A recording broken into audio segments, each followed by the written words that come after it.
हो काढा जरा तुम्ही तिकडे मागणी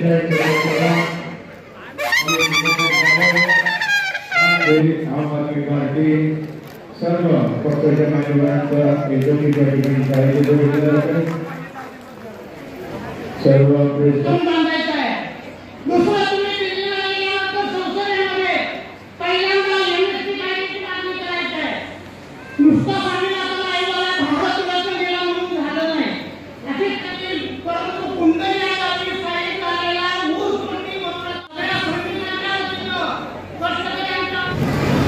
शिवसेना, उद्धव बाळासाहेब ठाकरे आणि काँग्रेस पक्ष यांची आघाडी आता जाहीर झालेली आहे.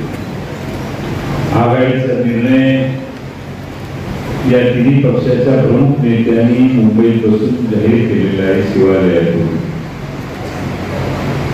तो निर्णय महाराष्ट्रातल्या आघाडीत सहभागी असणारे हे तीन प्रमुख पक्ष, समाजवादी पक्ष, शेतकरी कामगार पक्ष, दोन्ही कम्युनिस्ट पक्ष आणि इतर मित्र पक्ष जसे डेमोक्रेटिक पार्टी ऑफ इंडिया आज आपल्याशी पाठिंबा दिलेले आहे, असे काही घटक पक्ष या सगळ्यांनी मिळून घेतलेला आहे. हा निर्णय घेतल्यानंतर निर्णयाची छाननी करण्याचा अधिकार चर्चेच्या आधी असतो. आता चर्चा पूर्ण झाली आणि त्यामुळे आपल्याला आपल्या पक्षाच्या प्रमुख नेत्यांनी घेतलेला जो निर्णय आहे तो निर्णय प्रभावीपणाने अंमलात आणण्याची जबाबदारी आपल्या सर्वांची आहे. आज या ठिकाणी जिल्ह्यातले सर्व कार्यकर्ते एकत्रित आले. नितीन मालुटे पाटील सातारचे तिथून मुद्दामून या मेळाव्यासाठी आलेले. आता महाविकास आघाडीचा उमेदवार म्हणून आपल्या समोर आता चंद्रकांत पाटील पैलवान हे उमेदवार म्हणून घोषित करण्यात आले. आपल्या सर्वांना हे माहिती आहे की या जिल्ह्यात एकाच एक लढत झाली तर या जिल्ह्यात भारतीय जनता पक्षाचा पराभव होऊ शकतो. एकापेक्षा जास्त उमेदवार उभे राहिले तर पराभव यशापर्यंत पोहोचणं हे विरोधी बाजूला थोडंसं अवघड होण्याची शक्यता आहे. आणि म्हणून सर्वांनी बराच विचार विनिमय केला. शेवटी ही एका दिवसात ठरलेली प्रक्रिया नाहीये. गेले 2-2.5 महिने ही प्रक्रिया चालू. महाराष्ट्रात 48 जागांचं ज्यावेळी वाटत होतं त्यावेळी एका दिवसात नाही, ते हळूहळू होत गेलं. प्रत्येक मतदारसंघाची साधक बाधक चर्चा करून हे निर्णय घेण्यात आले. पश्चिम महाराष्ट्रातल्या सगळ्या जागांची चर्चा करताना आता काही निर्णय झालेले आणि म्हणून त्याविषयी आता मागे जाऊन चर्चा करणं हे जरा अडचणीचं आणि अवघड काम. चंद्रकांत पाटील हे डबल महाराष्ट्र केसरी म्हणून महाराष्ट्रात 2दा त्यांनी मोठ्या कुस्त्या मारल्या. त्यामुळे शिवसेनेने आपल्या वतीनं असा मुलगा उतरवलेला आहे जो कधीही कुस्तीमध्ये फायनल मध्ये कधी पराभूत झालेला आहे. त्यामुळं एक नवा चेहरा, आमचे सगळे जुने चेहरे बघून बघून जिल्ह्यातली जनता कंटाळली असेल म्हणून आता नवा चेहरा शिवसेनेने पुढे आणण्याचा एक निर्णय धाडसी निर्णय घेतलेला आहे. हा शिवसेनेचा निर्णय आहे आणि या निर्णयात एका नव्या चेहऱ्याला संधी देण्याचा प्रयत्न झालेला आहे. कुठलीही राजकीय बॅकग्राऊंड नाही, त्यांच्या घरातलं कुणी यापूर्वी राजकारणात नाहीये, त्यांच्यावर टीका करण्यासारखे काही मुद्दे असतील असं मला वाटत नाही. चेहरा राजकीय आहे, बऱ्यापैकी चांगली आहे आणि कुस्ती धरायचा नाद करायचा नाही अशी शरीर प्रकृती आहे. त्यामुळं आता लढाईला सुरुवात शिंदे सरकार झालेली आहे. आपण ज्या पक्षात महाराष्ट्रात आहोत त्या पक्षाची कमिटमेंट शिवसेनेला आणि काँग्रेसला जिथं जिथं महाराष्ट्रात आघाडीचा निर्णय होईल तिथं तिथं आम्ही आघाडीचं काम करणार ही आपल्या राष्ट्रवादी काँग्रेस शरदचंद्र पवार पक्षाची कमिटमेंट आहे. आपल्या कोणत्याही कार्यकर्त्यांनी इकडे तिकडे न करता कोणाचे संबंध असो नसो आपलं कर्तव्य आपला पक्ष टिकवण्यासाठी आणि वाढवण्यासाठी आपली विश्वासार्हता जास्त महत्वाची आहे आणि त्यासाठी आपण ठामपणाने महाविकास आघाडीचा जो उमेदवार आहे त्याच्या मागे उभं राहण्याचं काम केलं. आज लोक बऱ्याच वेळेला नवीन निर्णय पश्चिमी पडत नाही, वेळ जातो थोडासा 8 दिवस 4 दिवस मागे पडतो. पण या महाराष्ट्रातली काय परिस्थिती आहे ते नितीन बानवडे पाटील साहेबांनी तुम्हाला सांगितलं. ही लढाई कुणाची आहे? ही लढाई जनतेच्या भारतीय जनता पक्षाच्या विरोधी महाराष्ट्रातल्या जनतेची देशातल्या जनतेची. इलेक्ट्रॉल बॉन्डचा घोटाळा जगातला मोठा आहे ज्याचा त्यांनी उल्लेख केला. या देशातल्या बँकांनी धनिकांना दिलेल्या कंपन्यांच्या सवलती बघितल्या तर 25 लाख कोटी पर्यंतच्या आहेत. तुमच्या खिशातनं जीएसटी 18.5% जातो. 50,000 रुपये जर तुम्ही घर चालवत असाल तर 9,000 रुपये जीएसटी तुमच्या कपातून जातो. तर आपण सरकारच्या तुझ्यात करतो आणि मग 41,000 पासून शर्टापर्यंत टी शर्टापासून पॅन्ट पर्यंत जे जे खरेदी करतात त्याच्यात सरकार भागीदार आहे. सरकारला कर भरावा. जगाच्या पाठी जेव्हा जेव्हा देशात कोणत्या जीएसटीची आकारणी आली आहे जीएसटीचा कायदा आलेला आहे त्याचा अनुभव आल्यानंतर त्या देशातल्या सरकारला बदलण्याचा निर्णय त्या देशातल्या सरकारने घेतला. आज व्यापाऱ्यांना जर कोणी माल सप्लाय केला आणि त्या व्यापाऱ्याने सप्लायरला पैसे 45 दिवसात दिले नाही, 10 लाखाचा माल गणपती पेठेत एखाद्या दुकानदाराने आणून भरला आणि 10 लाखाच्या मालाला जर पेमेंट आपण नाही केलं आणि त्याला सांगितलं सगळा माल विकल्यावर तुला पैसे देतो तेवढी उधारी दे, त्या 10 लाखावर इन्कम टॅक्स बसवायचा नवा कायदा सरकारने केला. तुम्हाला रोज एसएमएस येतात. त्या एसएमएस वर 18 रुपये दर महिन्याला तुम्ही बँकांना भरता. 12 महिने तुम्ही बँकांना सर्व्हिस चार्ज देत असता. क्रेडिट कार्डवर पैसे दिले तर त्याच्यावर 2% टॅक्स तुम्हाला बसतो. तुमच्या खिशातनं जेवढं काढता येईल तेवढं काढायची व्यवस्था भारतीय जनता पक्षाने केलेली आहे. कोण खासदार होणार फार महत्वाचा राहिलेला नाही. कोणाची उमेदवारी कोणाची नाही हा विशेष महत्वाचा विषय नाही. महत्वाचा विषय भारतीय जनता पक्षाला हरवण्यासाठी ही जी फसवणूक या देशातल्या जनतेची झाली आहे त्याला उत्तर देण्यासाठी महाविकास आघाडीने संघटितपणाने चंद्रकांत पाटलांना आपल्या सर्वांच्या समोर उभा केले. आपण ठामपणाने झालेला निर्णय राबवला तर मला खात्री आहे महाराष्ट्रातल्या 48 जागांमध्ये 30-35 पेक्षा जास्त खासदार निवडून येतील. त्या चंद्रकांत पाटील निवडून आलेले दिसतील. एवढी आपल्या सगळ्यांची एकत्रित ताकद आहे. आता शिवसेनेची ताकद या जिल्ह्यात किती, राष्ट्रवादीची किती, काँग्रेसची किती, ताजुद्दीन तांबोळे साहेब दुसऱ्या जिल्ह्यात दुसऱ्या पक्षाची ताकद कमी आहे पण त्यांना उमेदवार दिलेलं नाही. तसं नाही शेवटी हे महाराष्ट्र कॉम्बिनेशन बनवण्याचं काम आपण केलं आहे. त्यामुळे आपण सगळ्यांनी समजूतदारपणा घेतला पाहिजे. शेवटी ही लोकसभेची निवडणूक शेवटची निवडणूक नाहीये. उद्या विधानसभा आहे. विधानसभेतही हे तिन्ही पक्ष हातात हात घालून काम केलं तर सत्ता मिळणार आहे. त्यामुळे आपल्याला भविष्यकाळात महाराष्ट्र ताब्यात घ्यायचा असेल तर शिवसेना काँग्रेस आणि राष्ट्रवादी काँग्रेसने हातात हात घातला पाहिजे. तो कधीही सोडता कामा नये. आपले व्यक्तिगत राग लोक बाकीचे प्रश्न याला मार्ग आपली सृष्टी काढली त्यांचा नकार नाही. काँग्रेसच्या सृष्टीचाही या प्रश्नाकडे बघण्याचा एक चांगला दृष्टिकोन आहे. त्यामुळे काँग्रेस श्रेष्ठी असतील, उद्धवजी असतील, शरद पवार साहेब असतील हे प्रत्येकाच्या भवितव्यात त्याच्या ताकदीप्रमाणे त्याला न्याय देण्याचं काम करतील. त्याची चिंता करायची गरज नाही.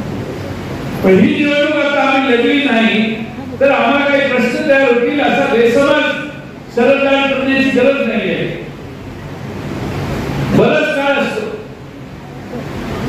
त्या काळाच्या ओघात अनेक गोष्टी होत असतात, पण या देशातल्या संघर्षामध्ये आपण भारतीय जनता पक्षाच्या विरोधात ठामपणाने एकत्रित राहिलो, हा इतिहास तयार केला, तर त्या इतिहासाची फळं देखील आपल्याला भविष्यात मिळतील असं माझा विश्वास आहे. आणि म्हणून मी जास्त बोलणार नाही. मी अर्ज काढण्याच्या शेवटच्या दिवसापर्यंत माझा विश्वास,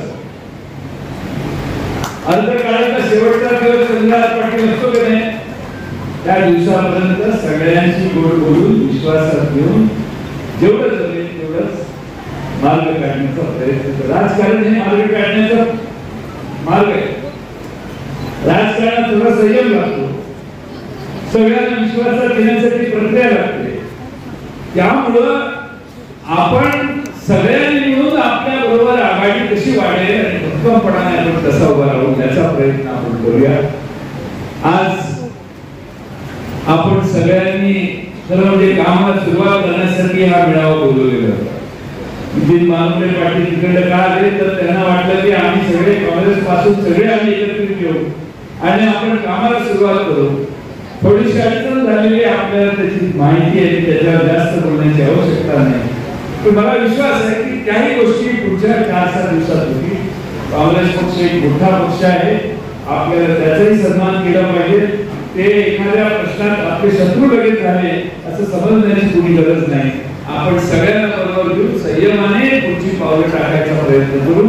मला नेहमी आठवतं ते निवडणुकीचा काउंटिंगचा दिवस आठवून आपण काम करायचं.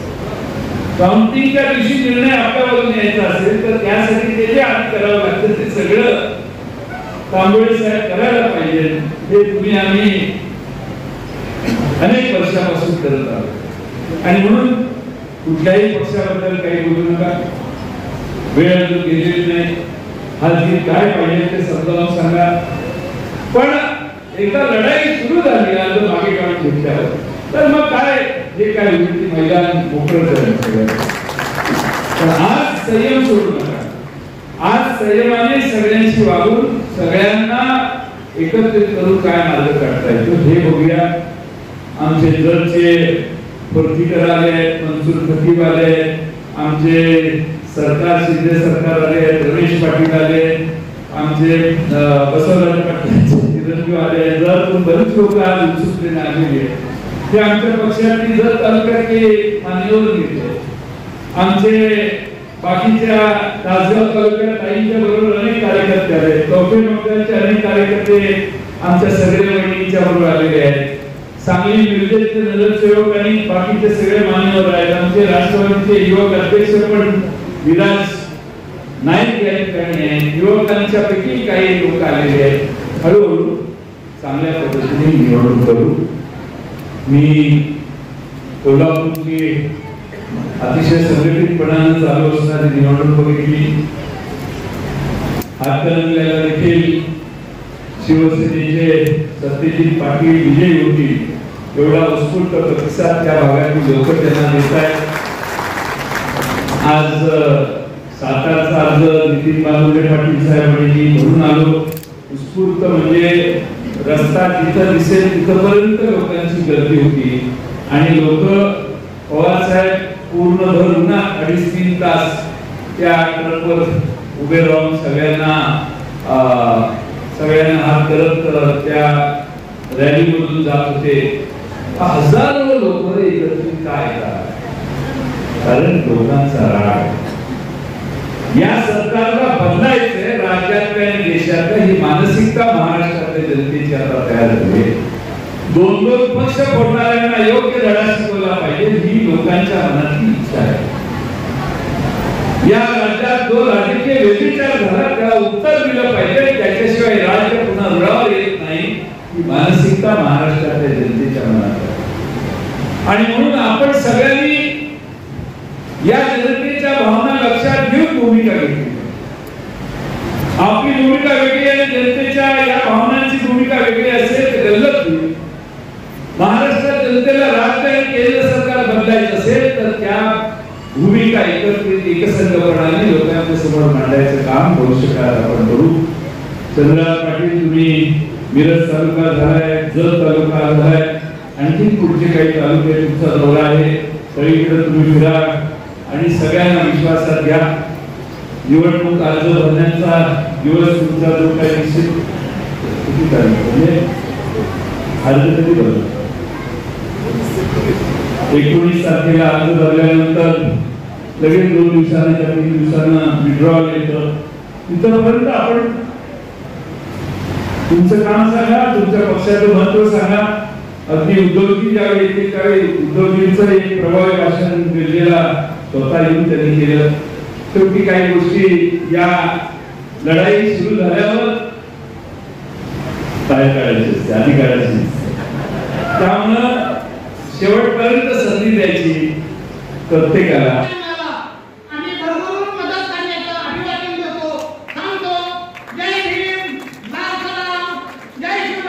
धन्यवाद डॉक्टर दर्शन आणि यांचं प्राध्यापक नारायण खडगे समन्वयक राष्ट्रवादी युवक काँग्रेस खास या ठिकाणी उपस्थित आहेत. गणेश सरदेशमुख प्राध्यापक नारायण खडगे काही मिनिटांमध्ये आपण बोलतो. धन्यवाद साहेब. आजच्या उपस्थित मार्गदर्शक नितीन बालुरे पाटील काही वेळा या ठिकाणी उपस्थित राहतील. ते तुम्हाला सर्वांची लाडकी ही संधी आपण घेऊया.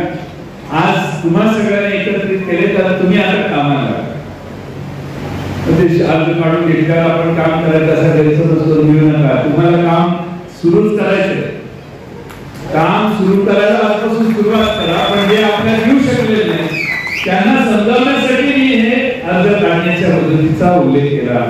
आणि म्हणून तुम्ही म्हणाला काय आता आज किती तारीख आहे, 15 तारीख आहे. आज वर्धा 19ला मग 22-23ला काम सुरू असं नाही. तुम्ही कामाला लागा. उमेदवार ज्या ज्या तालुक्यात येतील त्यांना फिरवायची सुरुवात करा. तुमच्यासाठी तारीख आजपासून सुरू झाली. नितीन बालुरेंचं भाषण ऐकल्यानंतर तुमचा ट्रेलर जो सुटलेला आहे तो आता थांबता कामा नये. तुम्ही तुमच्या कामाला लागा. देश पातळीवर, राज्य पातळीवर, जिल्हा पातळीवर त्यांच्या चर्चा काय होतील त्यातनं तो प्रश्न सुटेल असा मला विश्वास आहे. आपण आता कामाला सुरुवात करून प्रभावीपणाने मशाल घराघरात पोहोचवण्याचं काम तुम्ही सगळ्यांनी करा. मशाल हे शिवसेना उद्धव बाळासाहेब ठाकरे साहेबांचं नवं चिन्ह आहे, नवं मिळालेलं आहे. उद्धव बाळासाहेब ठाकरेंच्याकडून पक्ष फोडण्याचा, पक्ष पडून येण्याचं काम झालं. पवार साहेबांच्याकडून देखील पक्ष काढून घेण्याचं, चिन्ह काढून घेण्याचं काम झालं. म्हणून आता मशाल, तुतारी आणि हात हे 3 चिन्ह महाराष्ट्रातल्या जनतेने निवडलेली आहे. त्याच्या मागे तुमचा आशीर्वाद या मतदारसंघात मशालीच्यासाठी द्या आणि त्यासाठी कामाला सुरुवात करावी. वरवर प्रचार होऊ नये, घरापर्यंत प्रचार व्हावा. हे विसरू नका की भारतीय जनता पक्षाने प्रत्येक मोबाईलवर 10-15 वेळा मेसेज पाठवले. तुला घर मिळालं, तुला संडास मिळालं, तुला शाळा मिळाली, तुला कपडे मिळाले का, तुला साडी आली का, रेशनमध्ये धान्य आलं का. मग ते आलं म्हणतो की पुढचे 400 प्रश्न पुढे तयार होतात आणि ते प्रश्नांची उत्तरं आपण देत बसतो. तसं माणसाचा शेवटचा सल्ला येतो. आणि या सगळ्यासाठी मोदी साहेबांना आणि भारतीय जनता पक्षाला मत द्या. त्यामुळे आपण रस्त्यावर आणि त्यांचा प्रचार टीव्हीत आणि मोबाईलवर झाला तर ते जास्त जवळ गेल्यासारखं वाटेल. आणि म्हणून घरापर्यंत जाऊन काम करा.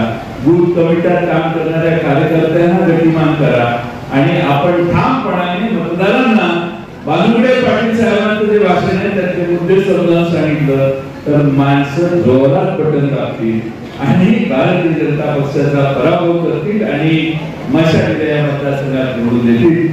ते काम आपण सगळ्यांनी करावं एवढी विनंती करतो आणि माझे 2 शब्द पूर्ण करतो. धन्यवाद. जनसामान्यांमध्ये जागरूकता निर्माण करायचं काम आता महाविकास आघाडीच्या सगळ्या घटक पक्षांच्या कार्यकर्त्यांचा. 100% लोकसंख्येपैकी 80% लोकसंख्या कुठल्याही राजकीय पक्षाशी संबंधित कधीच नसते. 20% लोक फक्त राजकीय पक्षाशी संबंधित असतात. पण त्या 20% लोकसंख्येपैकी ज्या राजकीय पक्षाचे कार्यकर्ते आपल्या पक्षाचा विचार, आपल्या पक्षाची भूमिका लोकांपर्यंत ठळकपणे नेतात, तो पक्ष विजयी होतो. ही सगळ्यात महत्वाची गोष्ट आहे. आपण सगळे कार्यकर्ते आपापल्या पक्षाचे डोळ्यांनी कान आहात. डोळ्यांनी कान सक्षम असले की पक्ष सक्षम होतो आणि निवडणुकीतला विजय सोपा होतो हे सगळ्यात महत्वाचं आहे. आपल्या सगळ्यांना या निवडणुकीमध्ये आता ते नेमकपणाने करायचं. परिस्थिती वेगळ्या बाजूला निघालेली आहे. आपण नीट काही गोष्टी लक्षात घेतल्या पाहिजे. परवा एका शहराच्या चौकावर उभा राहून एक तरुण सांगत होता, सरकारनं महागाई वाढवली, सरकारनं बेरोजगारी आणली, सरकारने शेतकऱ्यांना देशोधडीला लावलं, शेतकऱ्यांना उद्योजकांना पूर्ण उद्ध्वस्त केलं. हे सरकार काही उपयोगाचं नाही. सरकार बिनकामाचं आहे. बघता बघता सगळ्या लोकांनी त्याचं ऐकलं. कुणीतरी तक्रार केली. पोलिसांनी त्या तरुणाला धरून पोलीस स्टेशनला नेलं.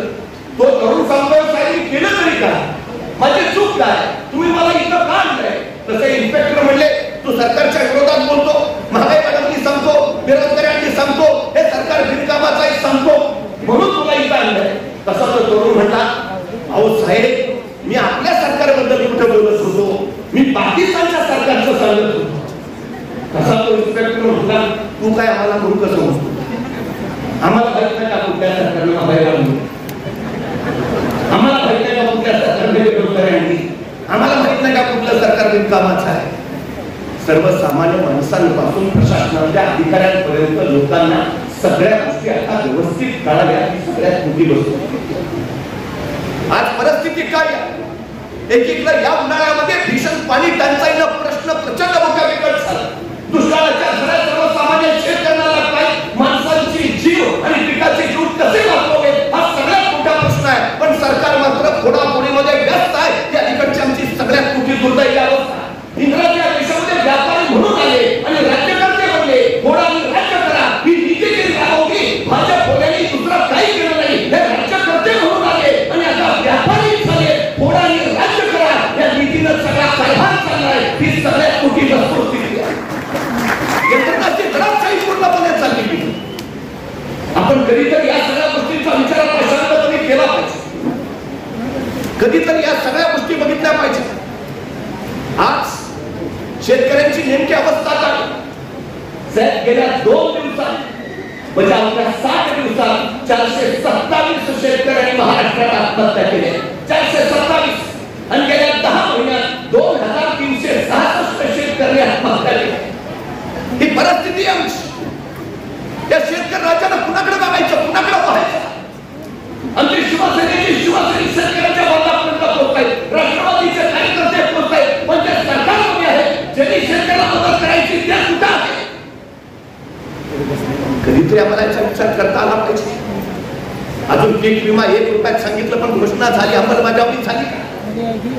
परवा आमच्या भागातले काही शेतकरी एसपी साहेबांकडे म्हणजे आम्हाला पीक विम्याचे पैसे मिळाले, पण ते पीक विम्याचे पैसे घरी नाही ना, आम्हाला पोलीस संरक्षण पाहिजे. ते एसपी सुद्धा आराम झाले. म्हणजे असलं किती पीक विमा मिळालाय आणि ते शेतकरी म्हणजे 27 रुपये. आणि तुम्ही काय शेतकऱ्यांची चेष्टा चालवली? शेतकरी द्रोह करणारं हे सरकार आहे हे पहिलं लक्षात ठेवा. उद्धव ठाकरे मुख्यमंत्री होते, सोयाबीनचा दर होता 11,000 रुपये. पण या सरकारनं परदेशातून 1,38,000 कोटींचं खाद्यतेल आयात केलं.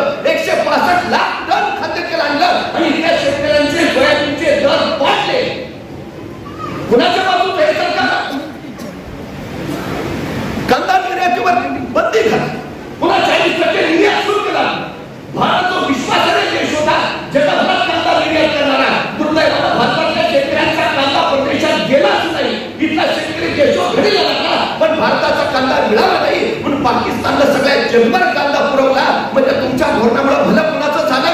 भारतीय शेतकऱ्यांचं नाही, पाकिस्तानच्या शेतकऱ्यांचं. तुम्ही कुणाचं भलं करायला सरकारमध्ये बसला?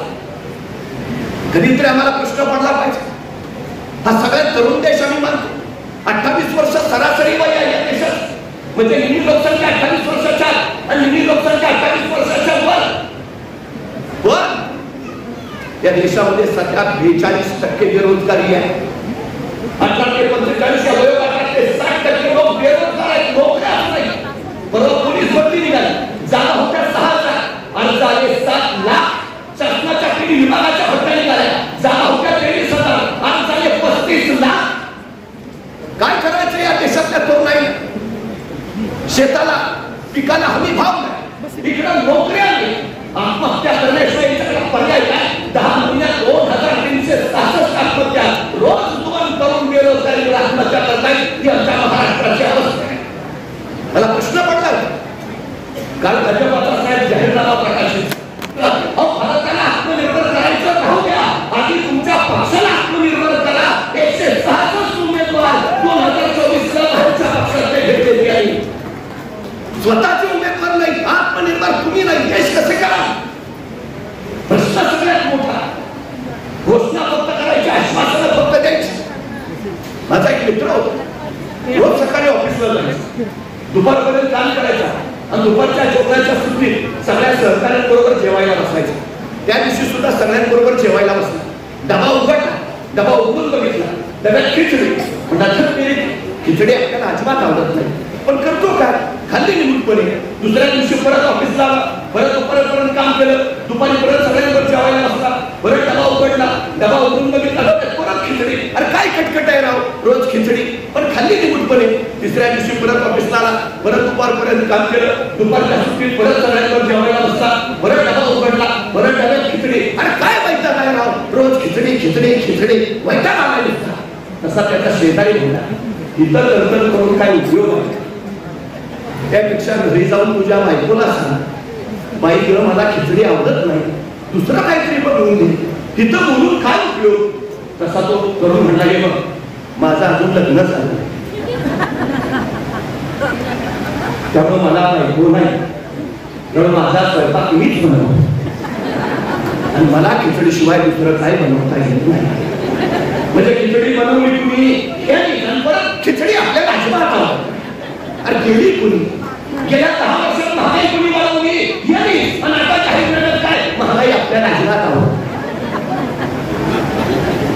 मागच्या जाहीरनाम्यात 2 कोटी नोकऱ्या देतो म्हणलेलं, या 1 कोटीची वाढ झाली. आताच्या जाहीरनाम्यात 3 कोटी नोकऱ्या देतो म्हणले. 2 कोटीचा आधी काय झालं ते सांगा. नाही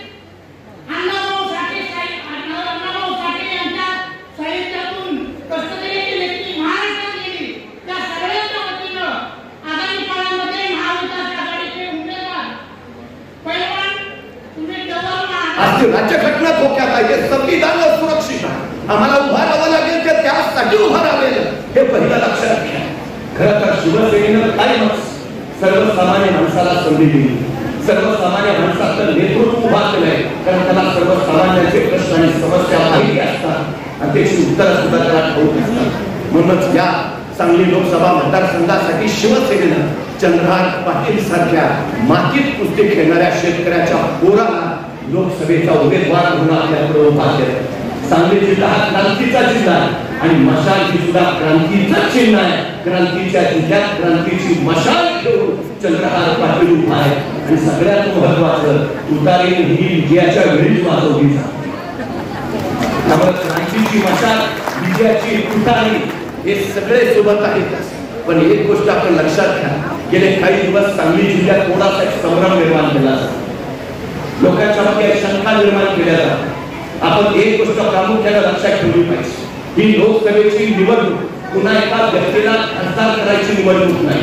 ही निवडणूक पुन्हा एका पक्षाला विजयी करायची निवडणूक नाही. ही निवडणूक शिवसेना, काँग्रेस, राष्ट्रवादी पुरती मर्यादित राहिलेली निवडणूक नाही. ही निवडणूक देशाचं भविष्य घडवणारी निवडणूक आहे. ही निवडणूक सत्तेच्या विरोधात सत्याला पुकारलेला यंगार आहे. ही निवडणूक हुकुमशाहीच्या विरोधात उभा राहिलेली लोकशाही आहे. ही निवडणूक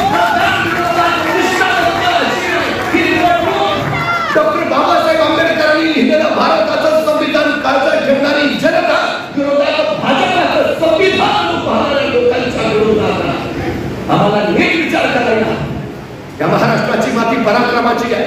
इथल्या गवताला जसे भाले फुटतात तशा इथल्या खडकावर तुरीची बीज सुद्धा लवकर उगवतात. हा सगळ्यात मोठा भाग ओढाने राज्य करा या नीतीला आणि तुम्ही ही शिकार करता कामा नये याची काळजी आपण प्रत्येकाने घेतली पाहिजे. विभागीय लोकसभेच्या निवडणुकीच्या निमित्तानं हा मेळावा आयोजित केलेला आहे. साहेब मला सांगताना आज आनंद पण होतोय आणि दुःख पण वाटतोय, कारण महाराष्ट्रातला एकमेव उमेदवार मी असेल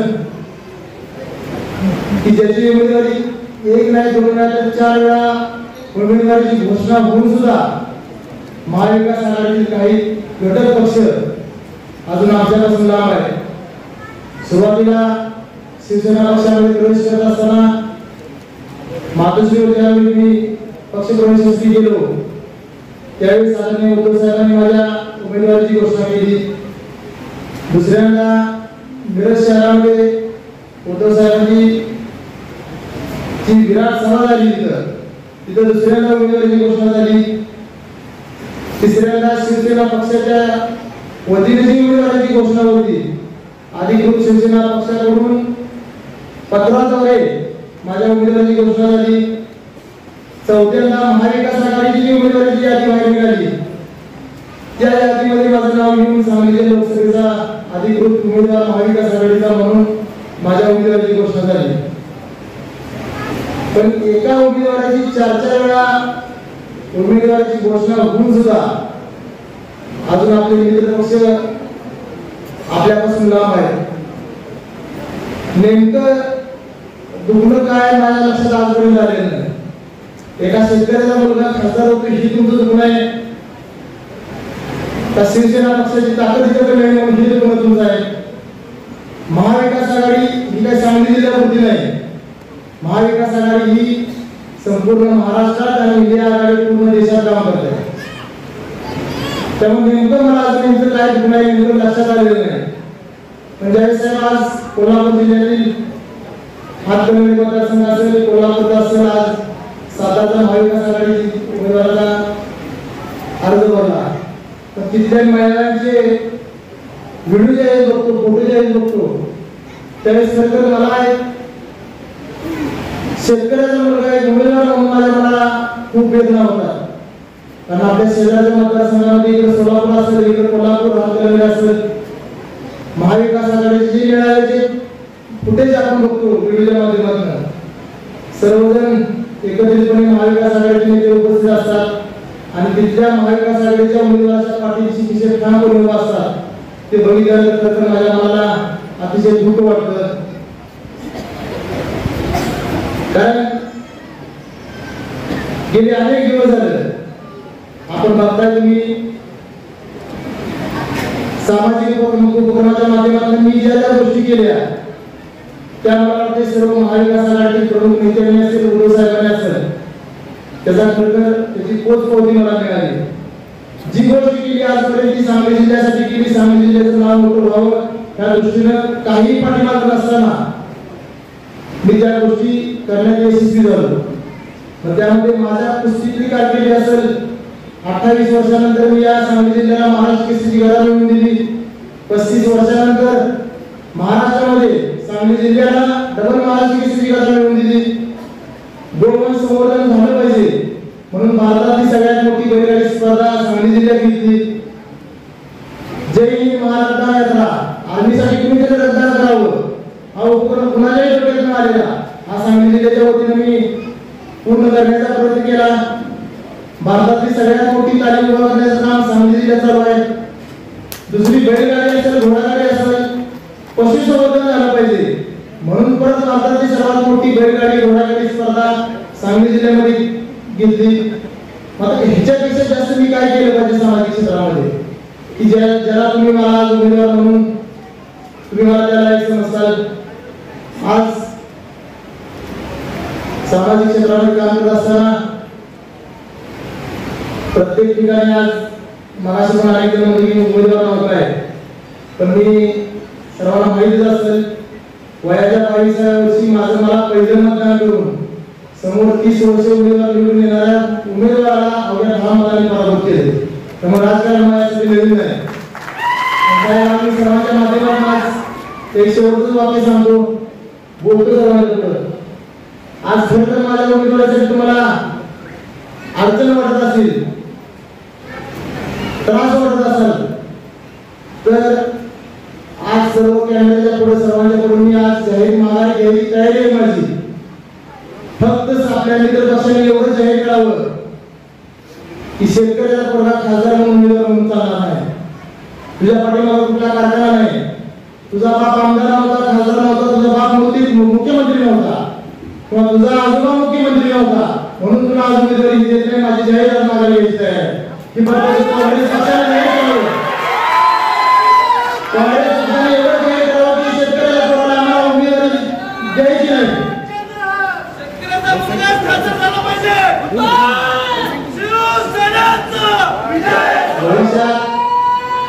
शेतकऱ्याच्या सामान्य कुटुंबाच्या मुलाने अपेक्षा तर करायची की नाही लोकसभा असेल विधानसभा असेल म्हणून मला जाहीर आव्हान आहे तुम्ही जाहीर करा की शेतकऱ्याचा पोरगा लोकसभेच्या उमेदवारीसाठी लायक नाही तुझ्या पाठीमागे कुठला कारखाना नाही तुझ्या पाठीमागे घरात कोण आमदार नव्हतं खासदार नव्हतं ते तुम्ही जाहीर करावं तुम्ही म्हणता त्या गोष्टी करण्याची माझी तयारी आहे एवढं बोलून मी सर्वांसमोर काही चुकला असेल क्षमा मागतो आणि थांबतो जय हिंद जय महाराष्ट्र आम्हाला कुटुंबातले का कोरोना खासदार निवडून मिळवायचे नाही त्याला खासदार व्हायचं स्वप्न बघायचं नाही का सातत्यानं पिढ्यानपिढ्या चालत आलेल्या लोकांना गाडीवर सारखं बसवायचं सर्वसामान्य कुटुंबाला संसदेत जायचं का नाही जायचं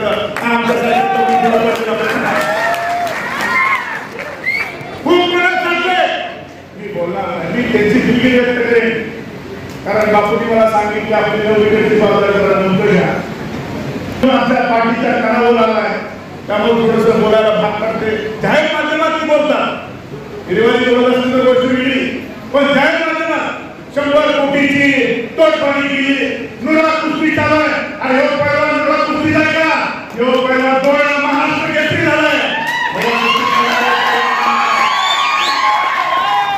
पैलवान या संसदेमध्ये सुद्धा कुस्ती निकालीच करणार आहे तुम्ही काही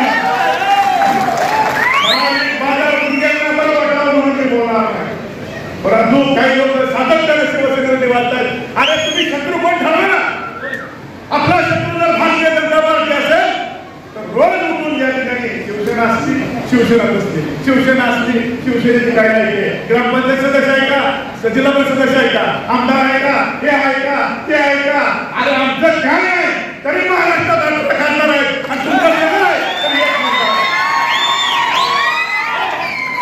आम्ही या ठिकाणी सामोपचाराची भूमिका साहेब घेतली मी तुमच्या दोघांची माफी मागतो माझ्यावर कारवाई करा पण ही सर्वसामान्य जनतेची भावना आहे ही सर्वसामान्य शिवसैनिकांची भावना आहे ही सर्वसामान्य लोकांची भावना आहे त्यामुळे हा विषय तुम्ही आजचा संपवा माझी तुम्हाला हात जोडून लोकांना घालून नम्र विनंती आहे की आज हा विषय संपवा आणि एकदा काढून पाडा आले तर बरोबर घ्या नाहीतर काय व्हायचं ते होते आमदार